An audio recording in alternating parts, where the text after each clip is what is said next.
Good morning and welcome to a brand new video. Today I am in a small town between Oslo and Bergen, which is called Notodden, and I'm here to study the scenery around here and also take a look at some very interesting industrial history that is connected with this area. So stay tuned for that. I woke up in the morning and discovered that I was really sweating. And to my surprise, I already had almost 30 degrees Celsius in my motorhome. And that's way too much for me. By the way, my name is Børre. I am a biologist. I spend half the year in my motorhome living in Spain. And I spend half the year living in my ordinary home in Norway.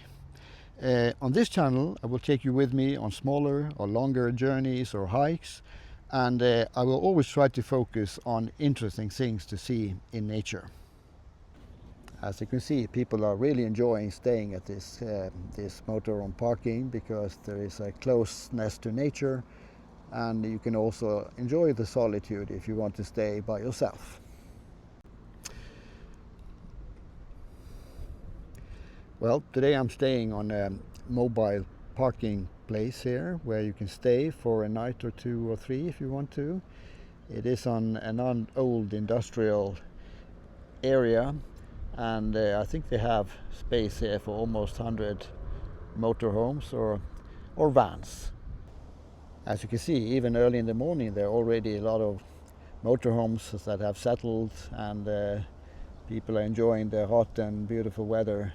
And if you get closer here, you can also see my own small little motorhome parked all by myself, but I guess later in the evening there will be more people coming. The Notodden motorhome parking has a beautiful location. It's close to a river and a huge lake, and the river here is called Tinnåa, or the Tinn River, and it's running into a beautiful lake here called Lake Heddal. And as you can see in the background here, there are beautiful farms all along the hillside, and gives this amazing view from the campsites. Summer has already arrived, and as you can see, the flowers are already in action here, and close to this enormous lake, the Heddal Lake, you can see people are having their homes surrounding the lake, and there's also a small harbor in here. The first thing I will be doing this morning is to bring my rubbish bag to the bin, because I think I have to put that away because it starts stinking in this heat.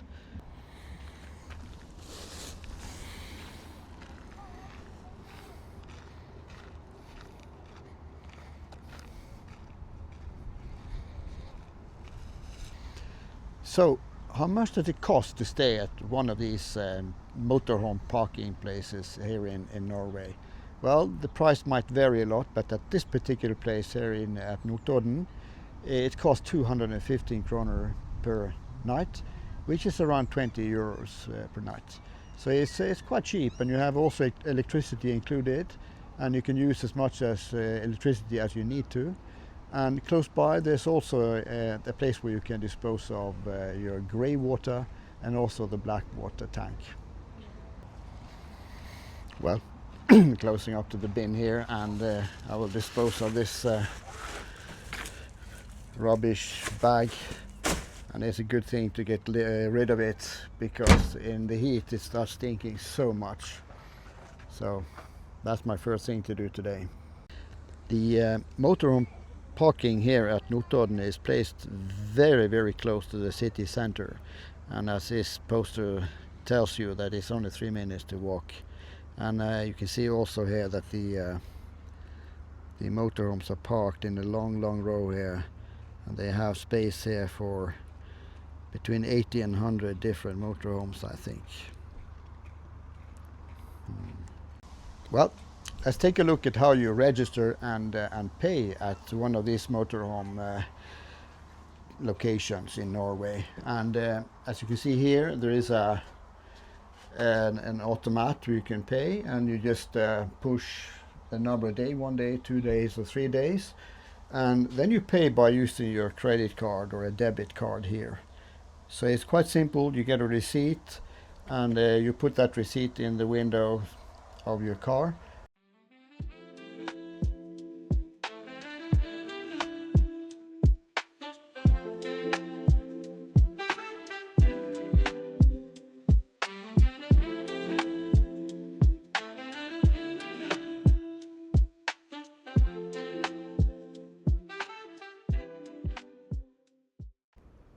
Today I will be using my electric scooter to move around in Notodden. It's very practical, especially if you have a proper tarmac to move around on. So I will be using that today.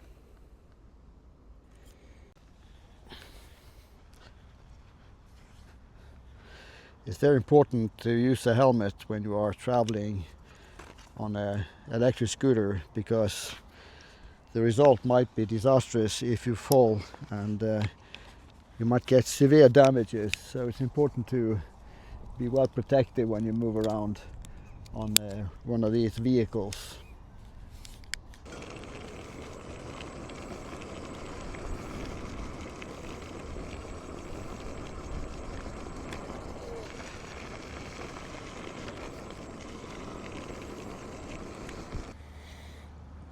Yeah, here you can take a closer look at how this motorhome camp is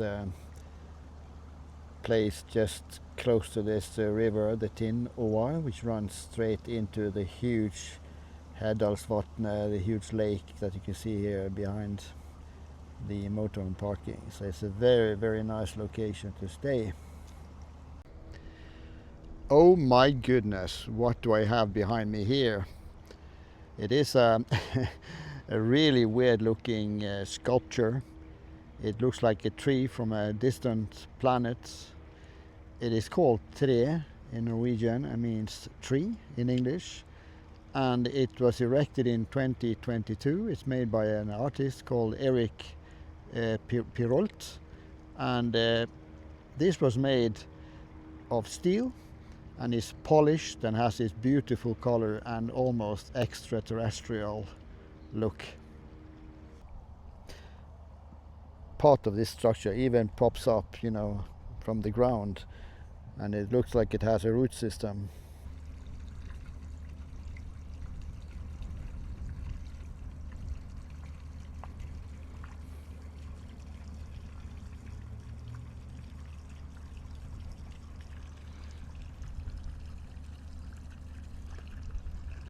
Well, this sculpture even got a little water fountain, kind of looks like a small shower, so it has some interesting features.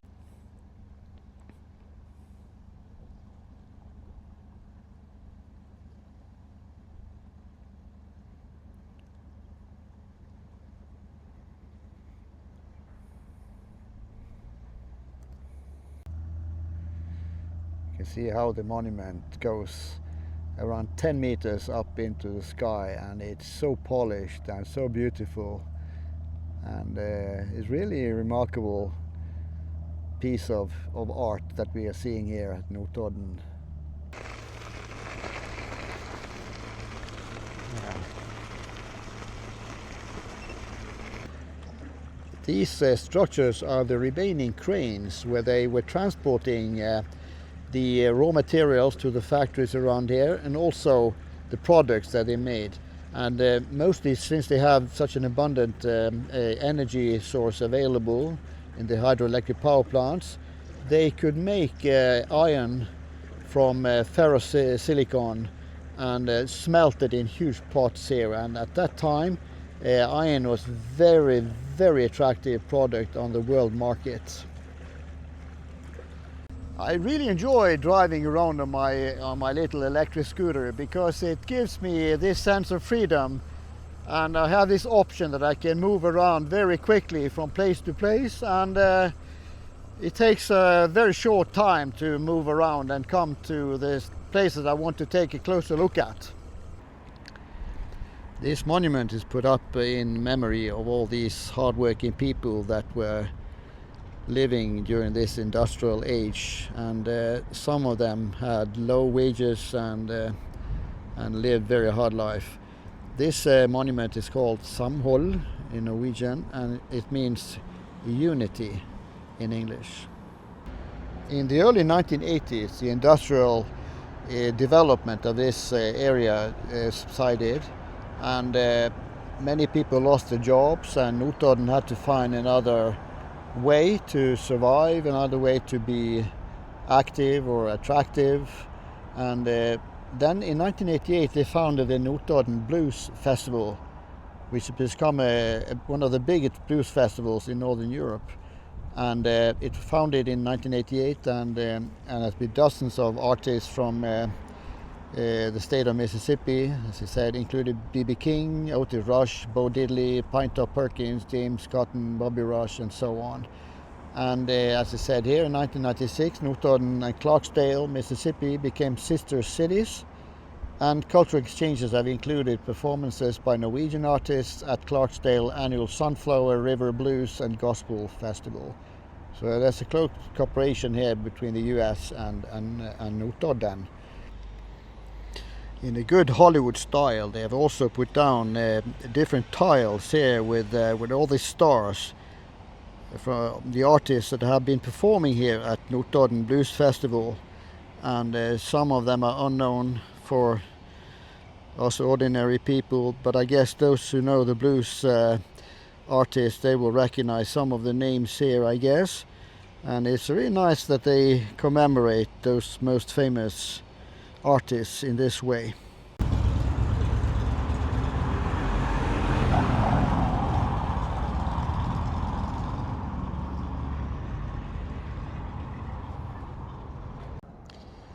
The center of Notodden is a rather small place. The town itself has around 9,000 inhabitants, so even in Norwegian context, it's not a big town. But they have whatever they need to have a comfortable life here. It's so nice to see that in a place like Notodden they have made a huge effort to make beautiful areas where you can sit down and relax, watch the beautiful flowers, and also take a look at the view downtown here in Notodden. And there's always nice place to sit down and just relax. And as you can see behind me here, there's a rather quiet town, but you can't expect so much activity when the population is so low as it is here. It's so good to see that you have all these open and beautiful areas. We are well kept, and everything is so clean and nice. And alongside these small places, there are always restaurants and where people can sit down and have a drink or eat some food.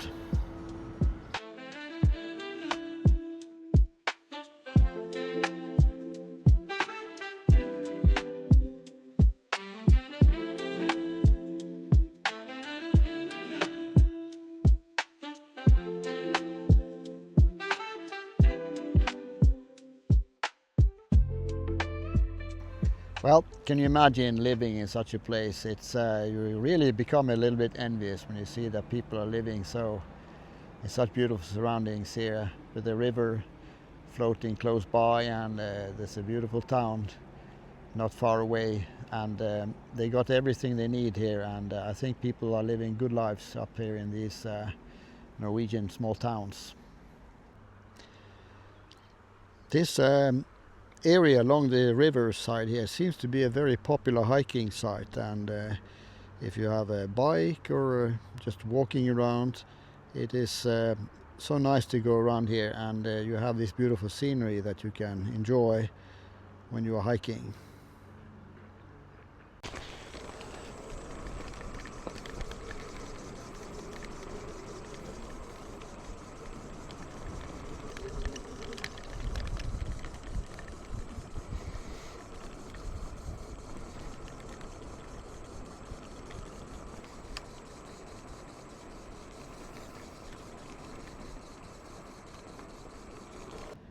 When you move along this Tin Åa river, then you can easily see that there is an industrial history here. Many old buildings, 100 years old I guess and older, and you can see that you are closing up to some of the central parts of this industrial area that existed here a long time ago. Further up along the river there is a place where there was a huge waterfall a long time ago, and still there is some water coming down here from a lake further up in the valley here. And this was a center of the industrialization that began in the early 1900s, where they started to build power plants, hydroelectric power plants. And behind here you can see one of them called Tinfoss, which was the origin of this industrial adventure or that happened here. On this old photograph you can see actually how much water this waterfall actually had when you go back to 1909. So today most of the water had disappeared because it's being used in the production of electric power. And here you can see the same waterfall nowadays, where most of the water is gone.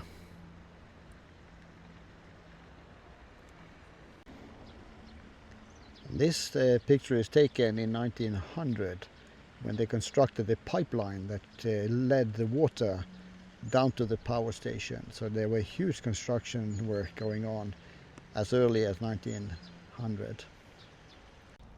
The invention of the turbine was a huge step forward, and in this way they could connect it to a dynamo that generated the electricity from the movement of this huge construction.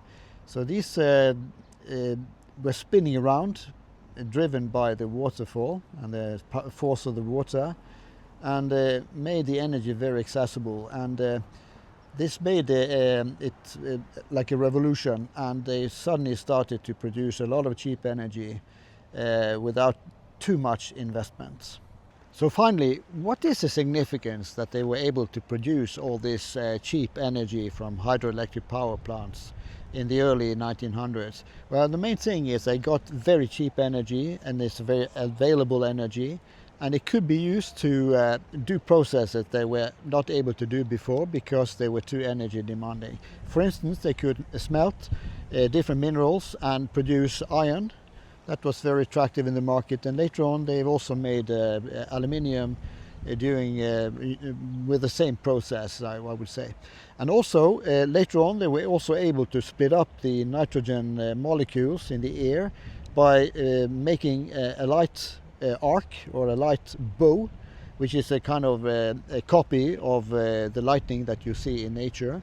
And in this way they could split up the nitrogen molecule and produce nitrogen atoms, which they could combine with the other elements. For instance, with the oxygen, and produce nitrate, which is a very, very important chemical for the plants in their production of chlorophyll, and also in that way doing the photosynthesis, which is sustains life all over the world. And in this way they could produce artificial fertilizer, and which had not been done before, and which was extremely important for the development of agriculture all over the world.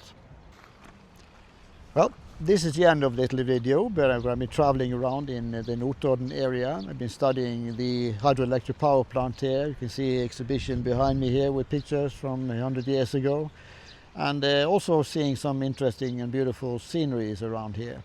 So I hope you enjoy this content, and if you do, please give me a thumbs up. It helps me a lot. And also subscribe to the channel if you want to see more.